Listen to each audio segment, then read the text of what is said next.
Heart beat scan ఒక్క second లోనే world class 640 slide CT scan ఇప్పుడు మీ విస్టా ఇమేజింగ్ బంజారా హిల్స్ లో సంబంధించి బోల్డ్ అంత ఇన్ఫర్మేషన్ అయితే ఫ్లోట్ అవుతూ వచ్చింది. సుందరీకరణ జరుగుతోంది, సుందరీకరణ పేరుతో లూటిఫికేషన్ జరుగుతోంది అనేటువంటి మాట. 1,50,000 కోట్లు అనేది డిపిఆర్ రాలేదని, ఇంకెవరికో పంచి పెట్టడానికి స్కామ్లు జరుగుతున్నాయి ఇందులో అనేది. బట్ నిన్న సుదీర్ఘ ప్రెస్ మీట్, క్లారిటీ వచ్చిందా సార్? క్లారిటీ అంటే ఒకటి మాట్లాడుకోవాలి. ఉమ్మడి ఆంధ్రప్రదేశ్ నుంచే చాలామంది ముఖ్యమంత్రులు మూసీని సరిచేయడానికి ఆలోచనలు చేసినారు. మూసీ ఏమిటి, నిన్న ముఖ్యమంత్రి రేవంత్ రెడ్డి మాట్లాడుతూ ఒక ఇది చెప్పినాడు. ప్రముఖ కవి జ్ఞాన్పీఠ్ అవార్డు గ్రహీత సి నారాయణ రెడ్డి గారు తన 4 కూతుళ్ళకు కూడా నదుల పేర్లు పెట్టుకున్నాడు. నదుల్ని మనం తల్లితో సమానంగా చూస్తాం, ఆరాధిస్తాం, గౌరవిస్తాం. ఎందుకు మూసీ పేరు ఎవరు పెట్టుకోలేకపోతున్నారు, ఎందుకు మూసీ అంత బద్నామైంది అనే దానికి చెప్పాడు ఆయన. నిజంగా కూడా మూసీ పుట్టుక అనంతగిరి హిల్స్లో, అక్కడి నుంచి వచ్చి పారుకుంటూ వచ్చి నగర ప్రవేశం చేసి నగరంలో తిరిగి వెళ్ళి కృష్ణాలో కలుస్తుంది. ఒక అద్భుతమైన నది అది. నిజానికి ఒకప్పుడు మూసీ నది నిజాం కాలంలో, నవాబుల కాలంలో మంచినీటి అవసరాలకు ఉపయోగించినది అది. అట్లాంటిది వాళ్ళు ఒక మురికి కూపంగా మారిన తర్వాత దీన్ని బాగు చేసే ప్రయత్నం గతంలో ఉమ్మడి రాష్ట్రంలో కూడా ముఖ్యమంత్రులు చేసినారు. ఎవరు ఏం చేయలేకపోయినారు. రాష్ట్రం విడిపోయిన తర్వాత ఏర్పడిన తెలంగాణ రాష్ట్ర సమితి ప్రభుత్వం, ఇప్పుడు బీఆర్ఎస్ అయింది, వాళ్ళు మాట్లాడినారు. వాళ్ళు దీని మీద ప్రణాళికలు చేసుకున్నారు, సిద్ధం చేసుకున్నారు. ఏమి జరగలేదు.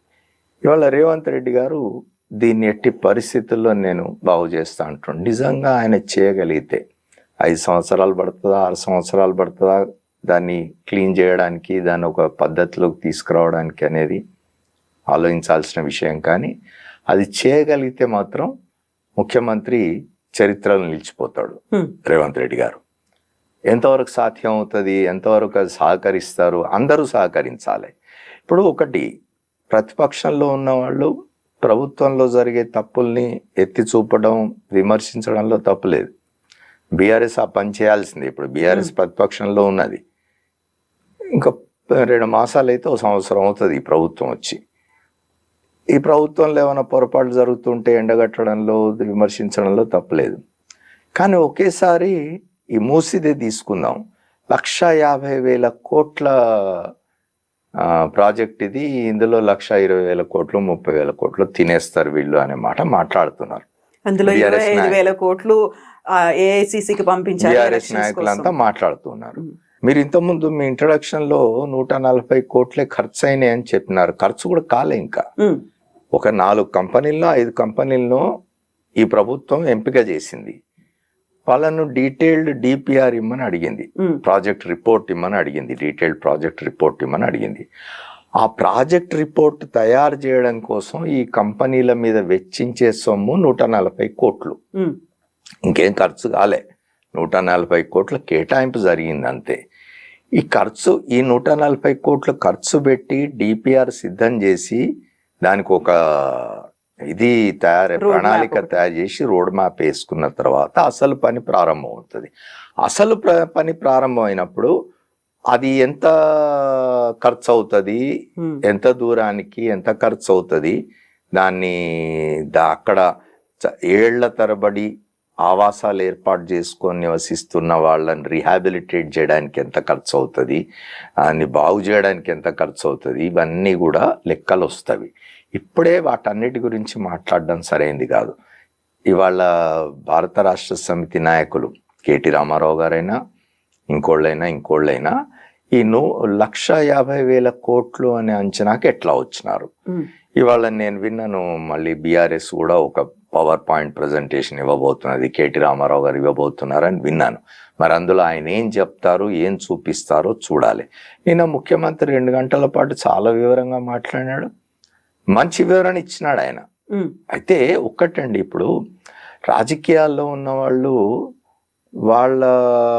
వాళ్ళు చేపట్టాలనుకున్న కార్యక్రమాలు, వాళ్ళు చేసే ఇవన్నీ కూడా తప్పనిసరిగా ప్రజలకు ఉపయోగపడే విధంగానే ఉంటవి. అయితే వాటి అమలులో వాళ్ళు ఎంతవరకు చిత్తశుద్ధితో పనిచేస్తారు, వాళ్ళ అమల్లో వాటి అమలుకు వాళ్ళు చిత్తశుద్ధితో పని చేయాలనుకున్నప్పుడు ఎటువంటి అడ్డంకులు వస్తాయి, ఆ అడ్డంకులను ఎట్లా అధిగమిస్తారు అనేది చూడాలి. నేను ఆయన ఓపెన్ గా చెప్పినాడు ముఖ్యమంత్రి ఓ మాట, మూసి అంశం మీదనే ప్రత్యేక శాసనసభ సమావేశాలు పెడదాం, మీరు ఎన్ని రోజులు అంటే అన్ని రోజులు అన్నాడు. మాట్లాడండి, కూర్చొని డిస్కస్ చేయండి. ఇది నగరానికి అవసరమైన ఒక మంచి ప్రాజెక్టు. బీఆర్ఎస్ ఇతర ప్రతిపక్షాలు, బీజేపీ, బీఆర్ఎస్ ఇతర ప్రతిపక్షాలు అన్నీ కూడా కలిసి వచ్చి కూర్చొని డిస్కస్ చేయండి. అందరు కలిసి ఒక ఆల్ పార్టీ కమిటీ వేయించండి. ఆ కమిటీ వెళ్ళి మొత్తం చూడమని చెప్పండి. రేపు డిపిఆర్ తయారు చేయబోతున్న సంస్థల పనితీరును కూడా అంచనా వేయమని చెప్పండి. అది అడగండి ముఖ్యమంత్రిని కానీ ప్రభుత్వాన్ని కానీ. నిజంగా కూడా ఇవాళ హైదరాబాద్కు అది చాలా అవసరం. అది ఎందుకంటే చాలామంది అనొచ్చు, ఇప్పుడు అయిపోయిన దాని గురించి ఎందుకు ఆలోచించాలి, కావాలంటే ప్రత్యామ్నాయంగా చెరువులు తవ్వుకోండి, ఇంకోటి అనేది చేయండి. మూసి అనేది అట్లాంటిది కాదు, చిన్న కుంటనో చెరువు కాదు, ఒక మంచి నది. అది దాన్ని మీరు కనుక రివైవ్ చేయగలిగితే, ముఖ్యమంత్రి అంటున్నట్టు, సరే ముఖ్యమంత్రి అన్న మాటకు ప్రతిపక్షాలు సోషల్ మీడియాలో మళ్ళీ అటాక్ చేస్తున్నాయి, కౌంటర్ అటాక్ చేస్తున్నవి. మీరు దీన్ని సుందరీకరణనే అన్నారు, మీరు థేమ్స్ నది చూసి వచ్చి దీన్ని అద్భుతంగా చేస్తానన్నారు. దాన్ని సుందరంగా చేస్తే ఇంకా మంచిది, కానీ కనీసమైన ఇది ఇప్పుడు దాన్ని క్లీన్ చేయడం. ఇప్పుడు ఒకటండి, చట్టాలు ఎంత లోపభూయిష్టంగా ఉంటాయంటే, ఇవాళ మీకున్న హుస్సేన్ సాగర్ కానీ, మీకున్న ఇతర ఉస్మాన్ సాగర్ కానీ, హిమాయత్ సాగర్ కానీ, వీటన్నిటిలో కూడా కాలుష్యాలు పోతున్నాయి చాలా వైపుల నుండి. ఒకటి, మీరు పరిశ్రమలకు అనుమతులు ఇవ్వాలి. పరిశ్రమలు రాకపోతే అభివృద్ధి సాధ్యం కాదు, పరిశ్రమలు రావాల్సిందే. కానీ పరిశ్రమలు ప్రారంభించే వాళ్ళు ఎటువంటి జాగ్రత్తలు తీసుకోవాలి, వాళ్ళని ఎట్లా కట్టడి చేయాలనే దాని మీద ప్రభుత్వాలకు ఒక స్పష్టత ఉండాలి. వాళ్లకు మనం ఒక పరిశ్రమకు అనుమతిస్తూ ఉన్నప్పుడు ఆ పరిశ్రమ ద్వారా కొంత కాలుష్యం వెలువడే అవకాశం ఉంటుంది, తప్పనిసరి. అది దాన్ని ఎట్లా కట్టడి చేస్తారు, అది ప్రజల జీవితాలకి, ప్రజల ఆరోగ్యానికి భంగం కలిగించని విధంగా ఎట్లా ఉండాలి అనేది ఒకటి సీరియస్గా ప్రభుత్వం ఆలోచించాలి. ఇప్పుడు ప్రభుత్వాల పరిస్థితి ఏమిటి అని అంటే, వీళ్ళు చాలా విషయాలు ఆలోచిస్తూ ఉంటారు, చాలా విషయాల్లో నిపుణులను ఏర్పాటు చేసుకుంటారు, సలహాదారులను ఏర్పాటు చేసుకుంటారు, కమిటీలు వేసుకుంటారు, వాళ్ళ దగ్గర సలహాలు తీసుకుంటారు. కానీ పర్యావరణం విషయంలో మాత్రం జరగదు. మీకు వాళ్ళు ఒకటి చెప్పండి, తెలంగాణలో కానీ మన పొరుగు రాష్ట్రం ఆంధ్రప్రదేశ్లో కానీ పర్యావరణానికి సంబంధించిన జాగ్రత్తలు చెప్పే లేదా దాన్ని బాగు చేసే విధంగా మీకు సలహాలు ఇచ్చేవాళ్ళు మీ ప్రభుత్వాల్లో ఎంతమంది ఉన్నారు? పర్యావరణాన్ని రక్షించుకోవడం కోసం అవసరమైన వ్యవస్థ మీకున్నదా? ఉంటుంది. మనకు ఈపీటీఆర్ ఉంది, ఎన్వైరన్మెంట్ దీనికి సంబంధించి. అవన్నీ కూడా నామకే వాస్తేగా ఉండిపోతాయి. ఈపీటీఆర్ హెడ్ చేసే వాళ్ళు ఎవరు ఉంటారంటే, వాళ్ళు ఎవరు ఐఏఎస్ ఆఫీసర్లు అంటే పాపం లూప్ లైన్ లో ఉన్నవాళ్ళు, అంటే ప్రభుత్వాల కన్నెర్రకు గురైన వాళ్ళు, లేదా ప్రభుత్వాలు ఇతను ఏదోలే ఉన్నాడు కాబట్టి వాడుకోవాలనుకొని వేసి అప్రాధాన్య పోస్ట్ అంటారు చూడు, అట్లాంటి దాంట్లో అట్లా ఉంటది. అక్కడ గట్టిగా నిలబడి ఎన్వైరన్మెంట్ కోసం, పర్యావరణం కోసం చిత్తశుద్ధితోటి సీరియస్ గా పనిచేసే వాళ్ళు చాలా తక్కువ మంది పోతూ ఉంటారు. అట్లాంటి ఒక వ్యవస్థ ఏర్పాటు చేసుకోవాలి. మీరు ఏర్పాటు చేసుకుంటే, ఇప్పుడు ఒకటండి, మీరు విదేశాలకు వెళ్ళి చూస్తే, అమెరికా లాంటి దేశాల్లో లేదా ఇతర దేశాల్లో కూడా అక్కడ తుఫాన్లు వస్తాయి. తుఫాన్లకు ఇప్పుడు మన దగ్గర ఒక తుఫాన్ వస్తే, మొన్న మీరు ఆంధ్రాలో చూసినారు, విజయవాడ మొత్తం గందరగోళం అయిపోయింది. ఒక 15 నెల రోజులు 2 నెలలు ఇప్పటికి ఇంకా తేరుకున్నట్టు లేదు విజయవాడ పట్టణం. అక్కడ అట్లా ఉండదు. మహా తుఫాన్లకే పేర్లు పెట్టి సెలబ్రేట్ చేస్తారు విదేశాల్లో ఆ తుఫాన్ వచ్చినప్పుడు. అంటే ఆ తుఫాను వల్ల జన నష్టం కానీ, ఆస్తి నష్టం కానీ, ప్రజా జీవితానికి కానీ ఎటువంటి ఇబ్బంది ఉండదు. అట్లాంటి ఏర్పాట్లు చేసుకుంటారు వాళ్ళు, అట్లాంటి వ్యవస్థలు ఉంటాయి వాళ్ళకు. మన దగ్గర ఎందుకు ఉండవు అట్లాంటి వ్యవస్థలు? మనం కూడా ఏం చిన్న ఎకానమీ కాదు కదా మనది, లక్షల కోట్లలో బడ్జెట్లు ఉన్నాయి మనకు. ఉన్నప్పుడు ఇది చాలా ముఖ్యమైనది కదా జీవితంలో. ఎన్వైరన్మెంట్ అనేది, పర్యావరణం అనేది చాలా ముఖ్యమైనది మన జీవితంలో. దానికోసం చేయాల్సిన అవసరం ఉంది కదా. అడ్డగోలుగా మీరు ఇప్పుడు హైడ్రా పెట్టినప్పుడు విమర్శ వచ్చింది. సరే, హైడ్రా విషయంలో కొన్ని పొరపాట్లు జరుగుతున్నాయంటే కరెక్ట్ చేసుకోవాలి. ప్రభుత్వం కూడా కరెక్టివ్ మెజర్స్కు పోతూ ఉన్నట్టుంది, కొంత మంచిదే. ఏదైనా కూడా మన పర్యావరణాన్ని రక్షించుకోవాల్సిన అవసరం ఉంటుంది. దానికోసం మనకున్న చెరువులు కానీ మనకున్న నదులు కానీ వాటిని రక్షించుకోవాల్సిన అవసరం. ఒక నదికి నదే మాయమైపోయింది. ఆశ్చర్యం కదా అది. ఎంత ఆశ్చర్యం కాదు, దిగ్భ్రాంతి కలిగించాల్సిన విషయం, బాధపడాల్సిన విషయం. ఒక నదికి నదిని మనం మాయం చేసుకోవడం అనేది, దాన్ని ఎవరో పునరుజ్జీవింపజేయడం కోసం ఓ ప్రయత్నం జరుగుతున్నది. లోపాలు ఉంటే చెప్పండి, ఏమన్నా అవినీతి జరుగుతూ ఉంటే చెప్పండి, నిలదీయండి తప్పనిసరిగా. కానీ అసలు ఆ మొత్తం ప్రాజెక్ట్ని అడ్డుకుందాం, వీళ్ళకి పేరు వస్తుందేమో, మళ్ళీ మేము రేపు అధికారంలోకి వస్తాం, వచ్చినప్పుడు చేద్దాము, వీళ్ళకెందుకు ఆ పేరు రావాలి అనే దుగ్ధ మంచిది కాదు. సార్, ఇప్పటికే హైడ్రా కావచ్చు, మూసీ కావచ్చు, అసలు అంశాలని పక్కదారి పట్టించడానికి డైవర్షన్స్ కోసమే తెర మీదకి తీసుకొచ్చి ఒక హడావిడి చేస్తున్నారు అని ఇంత తీవ్ర స్థాయిలో ఆరోపణలు చేస్తున్నప్పుడు నిన్న సీఎం రేవంత్ రెడ్డి చెప్పారు, మాతో కలిసి రండి, సలహాలు సూచనలు ఉంటాయి, ఇవ్వండి. 19th లోపు ఒక డెడ్ లైన్ కూడా పెట్టారు. 19th లోపు అన్ని పార్టీలను నేను ఇన్వైట్ చేస్తున్నాను. ఇలా కలిసి వచ్చి దానికి సంబంధించినటువంటి సలహాలు సూచనలు చేసే ఆ అట్మాస్ఫియర్ ఇప్పుడు ఉందంటారా? నేను అదే చెప్పినాను కదా ఇంతకుముందు, అన్ని ప్రతిపక్షాలను రమ్మనండి. ఎందుకోసం? ఇప్పుడు ప్రభుత్వం ఏం చేసినా దాన్ని విమర్శిస్తాం, అది జరగకుండా చేస్తాం, దాన్ని అడ్డుకుంటాం, మేము ప్రచారం మీరు 10 సంవత్సరాలు, దాదాపుగా 10 కాదు 9 సంవత్సరాల పైబడి, మీరు 2014 జూన్ 2న అధికారంలోకి వస్తే 2023 డిసెంబర్లో పవర్ పోయింది మీ దగ్గర నుంచి. 9 సంవత్సరాల పైబడి మీరు అధికారంలో ఉన్నారు. ఉన్నన్నాళ్ళు మీరు ఆలోచించని పనులు. డిఎస్సి అయినాడు మీరు పెట్టలేదు. ఇప్పుడు డిఎస్సి అభ్యర్థులను తీసుకొచ్చి మీరు మీ పార్టీ ఆఫీసుల్లో సమావేశాలు పెట్టి వాళ్ళని రెచ్చగొట్టే ప్రయత్నం చేస్తున్నారు. ఇవన్నీ మంచిది కాదు. నేనేమంటున్నానంటే, ప్రభుత్వం చేస్తున్న వాటిల్లో తప్పులుంటే ఎత్తి చూపండి, విమర్శించండి, గట్టిగా నిలబడి పోరాడండి. అవినీతి జరుగుతుంటే దాన్ని ఎవరు కాదన్నారు. ప్రతిపక్షాల పాత్రే అది, ప్రతిపక్షాల బాధ్యత అది.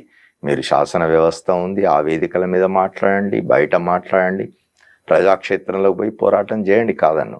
కానీ ఒక కార్యక్రమం జరుగుతూ ఉంటే, ఒక కార్యక్రమాన్ని ప్రభుత్వం తలపెట్టినప్పుడు దాని అధినేత ముఖ్యమంత్రి ముందుకొచ్చి, రండి ఫలానా తేదీలోగా మీరు అందరు రండి, నేను కూర్చొని మాట్లాడతాను మీ అందరితోటి. అసలు ఇటీవలి కాలంలో ఇదంతా 90ల్లో మొదలైంది. ఎవరైనా అధికారంలోకి వస్తే ఒక రాజకీయ పార్టీ ఇతర పార్టీని పట్టించుకునేది లేదు. ఇక అసలు ఆ పార్టీల అవసరమే లేదు, మేము ఒక్కళ్ళం ఉంటే చాలు, ఆ పార్టీలన్నీ కూడా నాశనం అయిపోవాలి అనే ఆలోచనతో మాట్లాడతారు. అది సరైంది కాదు. ప్రతిపక్షం అనేది తప్పనిసరిగా ప్రజాస్వామ్యంలో ఒక బలమైన శక్తిగా ఉండాలి. ప్రతిపక్షం ఉంటేనే ప్రభుత్వంలో ఉన్నవాళ్ళు జాగ్రత్తగా పరిపాలన చేస్తారు. అట్లా కాకుండా ప్రతిపక్షం నిర్వీర్యం అయిపోయింది అనుకోండి, అసలు లేకుండా పోయింది అనుకోండి, అప్పుడు ఏమిటి పరిస్థితి? క్వశ్చన్ చేసేవాడు ఉండడు. ఇవాళ ప్రజలు ఒకప్పటిలాగా లేదు పరిస్థితి. వాళ్ళ ప్రజలు ఒక సమూహంగా ఏర్పడడం లేదు, సమూహ శక్తిగా ముందుకు రావడం లేదు. ఏ ఉద్యమాలైనా ఏ పోరాటాలైనా చేయడానికి గతంలో లాగా ఒక పెద్ద సమూహం ముందుకొచ్చి నిలబడి పోరాటం చేసే స్థితిలో ఇవాళ సమాజం లేదు.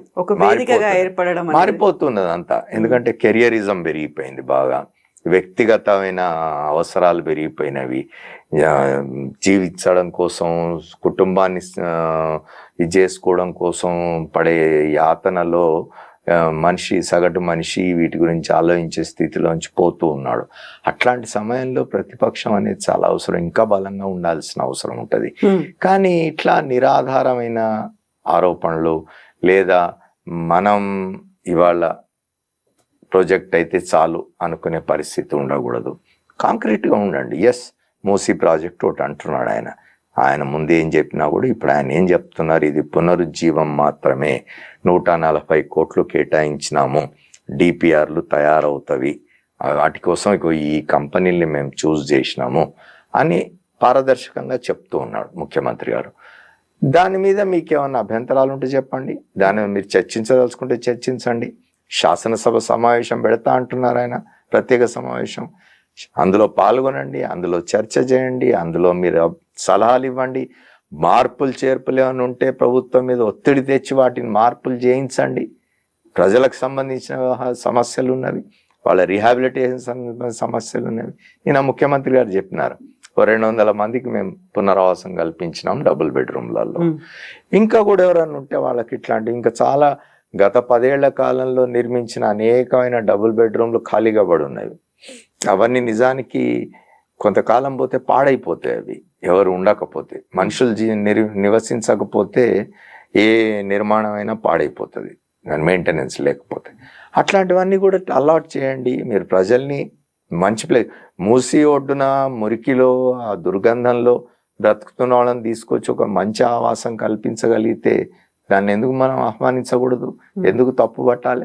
సార్, ఏ ప్రభుత్వం వచ్చినా కొన్ని దశాబ్దాలుగా చూస్తుంటే అటు హుస్సేన్ సాగర్ మీద మేము ఫోకస్ పెడతాము, దానికి సంబంధించి జైకా ప్రాజెక్ట్ కావచ్చు, విదేశాల నుంచి నిధులు, ఇవన్నీ ఎంత హడావుడి అవుతుందో మూసీకి సంబంధించి కూడా అంతే హడావుడి ప్రతిసారి ప్రతి గవర్నమెంట్ ప్రతి సీఎం చేసేది. ఇప్పుడు అలా కాదు, నిజంగా వీళ్ళు ఏదైతే విజన్తో ముందుకెళ్తున్నామో DPR 18 నెలల్లో వస్తుంది, 6 ఏళ్లలో ప్రాజెక్ట్ పూర్తవుతుంది, ఖచ్చితంగా చెప్పినట్టుగా జరగాలంటే అక్కడ అందరి సహకారం అవసరం. మీరు చెప్పినట్టుగా ప్రజల సహకారం, ప్రతిపక్షాల సహకారం, చిత్తశుద్ధి ప్రభుత్వానికి కూడా ఉండాలి. మళ్ళీ ఇది డైవర్షనో లేకుంటే డైల్యూటో అవ్వకుండా ఉండాలి అంటే, ఒక అలామింగ్గా ప్రభుత్వం కూడా భావించాలి అంటే ఏం జరగాలంటారు? ముందు అన్నిటికంటే ముందు ప్రభుత్వ యంత్రాంగం నిజాయితీగా ఉండాలి.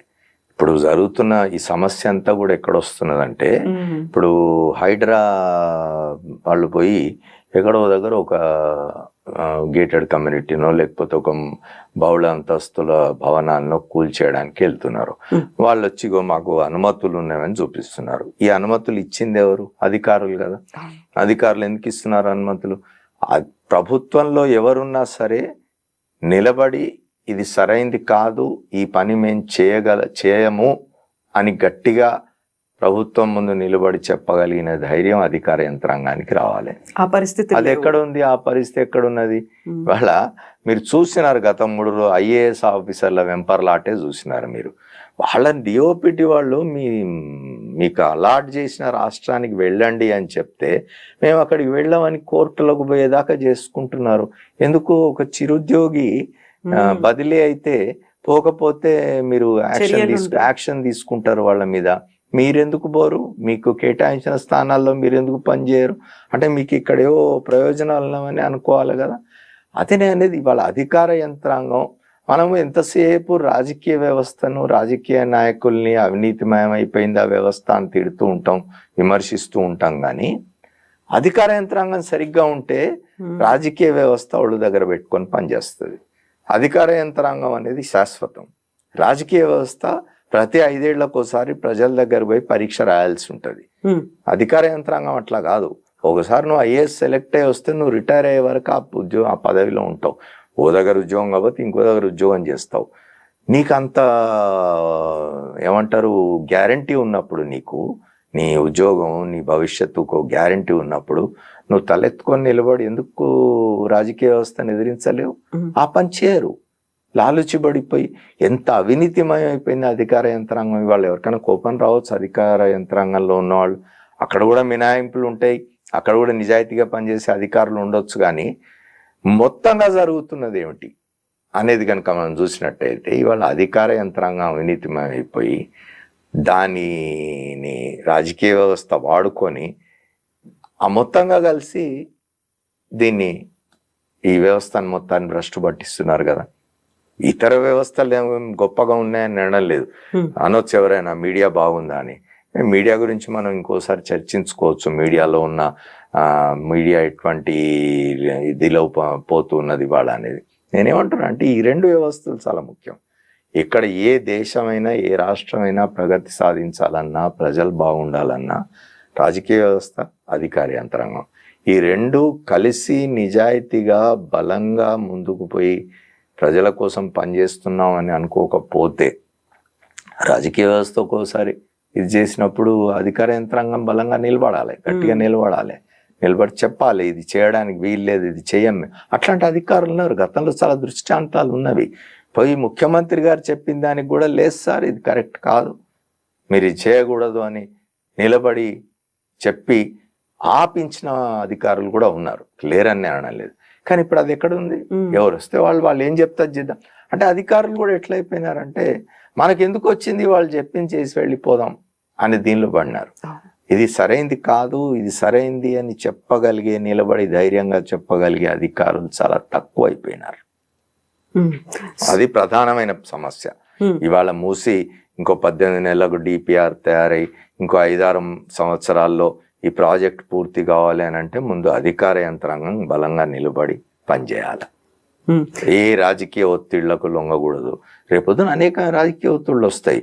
ఆ మార్గంలో తమ నియోజకవర్గాలు ఉన్న రాజకీయ నాయకులు వచ్చి ఓట్ల కోసం అని చెప్పి ఈ పని చేయకూడదు అని చెప్పి ఒత్తిడి తీసుకొస్తారు, మార్చమని వస్తారు. ఇట్లాంటివి చాలా జరుగుతాయి. వాటి వేటికి లొంగకుండా గట్టిగా నిలబడి చేస్తే అసాధ్యమేం కాదు. మూసీని రివైవ్ చేయడం అనేది అసాధ్యమైన పనేం కాదు. సో ఇప్పుడు హైడ్రా రంగనాథ్ ఎదుర్కొంటుంది కూడా ఇదే కదా, కేవలం ఒత్తిళ్లు మాత్రమే కాదు, కోర్టు కేసులు కూడా అవుతున్నాయి, అక్కడ బెదిరింపులు అనేవి ఉన్నాయి. ఇవన్నిటిని తట్టుకొని నిలబడగలగడం అంటే సాధ్యమవుతుందంటారా? అని హైడ్రా విషయంలో కోర్టు ఒక మంచి మాట చెప్పింది కదండి, దాని విషయంలో ఇచ్చేయము అని చెప్పి. ఎందుకంటే ఇట్లాంటివన్నీ కూడా కోర్టులు కూడా, న్యాయ వ్యవస్థ కూడా ఆలోచించాలా, న్యాయ వ్యవస్థ ఆలోచించాలా, అధికార యంత్రాంగం, రాజకీయ వ్యవస్థ వీళ్ళంతా కూడా ఆలోచించాలి. ఎందుకంటే భవిష్యత్తు ఇప్పుడే ఇట్లా ఉన్నది అంటే ఇంకో 10 ఏళ్ళు పోతే మీరు హైదరాబాద్ పరిస్థితి ఏమిటి చెప్పిన, ఒక హైదరాబాదే కాదు, మీరు తెలంగాణలో ఇతర జిల్లాలకు వెళ్ళండి, ఒక గట్టి వర్షం పడితే రోడ్లన్నీ జలమయమైపోతాయి. మన దగ్గర డ్రైనేజ్ వ్యవస్థ లేదు, మీకు ఇతర మౌలిక సదుపాయాలకు సంబంధించిన ఆలోచన లేదు, ఏం లేకుండా ఇంతసేపు రియల్ ఎస్టేట్ ఒకటే, రియల్ ఎస్టేట్ వల్ల రాష్ట్ర అభివృద్ధి జరుగుతుంది, రియల్ ఎస్టేట్ వల్లనే సంపద వస్తుంది అనే ఒక మైండ్ సెట్ ఎప్పుడైతే ఉందో అప్పుడు ఈ సమస్యలన్నీ వస్తున్నాయి. రియల్ ఎస్టేట్ ఒకటి ఇవాళ నిజానికి హైదరాబాద్ నగరానికి ఉన్న ఒక గొప్ప అడ్వాంటేజ్, గతంలో కూడా చాలాసార్లు మాట్లాడుకున్నాం మనం, చుట్టూ చాలా దూరం విస్తరించగలిగిన పరిస్థితి ఉన్నది హైదరాబాద్కి. మీకు ముంబై లాగానో చెన్నై లాగానో ఇతర ప్రాంతాలు లేవు. హాయిగా మీరు చుట్టూ ఎంత దూరమైనా మీరు విస్తరించడానికి, నగరాన్ని విస్తరింపజేయడానికి శాటిలైట్ టౌన్షిప్స్ కట్టండి, దూరంగా పోండి. ఇవాళ మీకు అద్భుతమైన మౌలిక సదుపాయాలు వచ్చినవి, ORR వచ్చింది, ఔటర్ రింగ్ రోడ్ వచ్చింది, ఇంకో రీజనల్ రింగ్ రోడ్ ప్లాన్ చేస్తూ ఉన్నారు, ఫోర్త్ సిటీ అండి. మీరు ఇవన్నీ తీసుకొని వేర్వేరు చోట్లకు విస్తరించండి. మీరు ఒక్క దగ్గరనే 50, అదే చాలా గొప్ప దీనిగా ప్రచారం చేసుకుంటూ ఉంటారు. 50 అంతస్తులో కడుతూ ఉన్నాం మేము, 60 అంతస్తులో కడుతున్నాం. అంతస్తులు పైకి పోతూ ఉంటే ధరలు పెరుగుతాయట. మీకు గ్రౌండ్ ఫ్లోర్ లో ఉండే అపార్ట్మెంట్ ధరకి హై రైజ్ బిల్డింగ్స్ 50 అంతస్తులు ఉండే ధర ఎక్కువ ఉంటదట. ఇగో ఇట్లాంటి పిచ్చిలో పడి కొట్టుకుపోతూ ఉంటే సొసైటీ ఎట్లా చెప్పండి, అవన్నీ తగ్గాలి. సో దీంతో పాటుగా ప్రభుత్వం మేము చిత్తశుద్ధితో ఉన్నాము, ప్రాపర్ గా మేము చేస్తాము, అవకతవకలు ఉంటే అనేది ఉంది కాబట్టి ప్రభుత్వం చెప్తూ ఉన్నది, దానికి అవకాశం ఇవ్వండి. నేను ఇంతకుముందు అన్నట్టు సంవత్సరం కూడా కాలే, ఇప్పటికి 10 మాసాలు అయింది వచ్చి ప్రభుత్వం వచ్చి, ఇంకో సంవత్సరం టైం ఇవ్వండి, మీకు అర్థమవుతుంది కదా ఏం చేస్తున్నారు అనేది.